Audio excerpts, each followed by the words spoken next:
నమస్తే అండి. నా పేరు త్రినాథరావు. నిన్న మజాక టీజర్ రిలీజ్ ఈవెంట్లో నేను మాట్లాడిన మాటలు చాలామంది మహిళలకి మనసుకి నొప్పించిందనే విషయం నాకు అర్థమైంది. అయితే ఇది అందరికీ చెప్తున్నాను. నేను ఏదో నవ్వించే ప్రయత్నంలో అనుకోకుండా నా నోట్ నుంచి వచ్చిన మాటలే తప్ప నేను వాంటెళ్ళి చెప్పింది కాదు.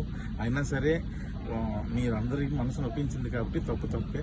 కాబట్టి నేను మనస్ఫూర్తిగా మీ అందరికీ క్షమాపణలు తెలియజేస్తాను.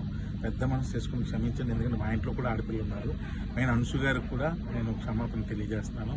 అలాగే ఇంకా నేను ఏదో కామెడీ కోసం మా హీరోయిన్ని ఏడిపించే ప్రాసెస్లో వాడిని మ్యానరిజం కూడా చాలా పెద్ద తప్పు జరిగిపోయింది. అది కూడా వాంటెళ్ళి చేసింది కాదు. ఊరికి అక్కడ ఉన్న వాళ్ళని అందరినీ నవ్విద్దామని అనుకున్నాను.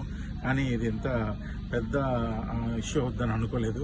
దయచేసి దానికి సంబంధించిన వాళ్ళకి కూడా వాళ్ళ మనోభావాలు దెబ్బతీసి ఉంటే ఆ పర్సన్స్ అందరికీ కూడా మనస్ఫూర్తిగా క్షమాపణలు తెలియజేస్తాను. దయచేసి నన్ను పెద్ద మనసు చేసుకుని క్షమించండి.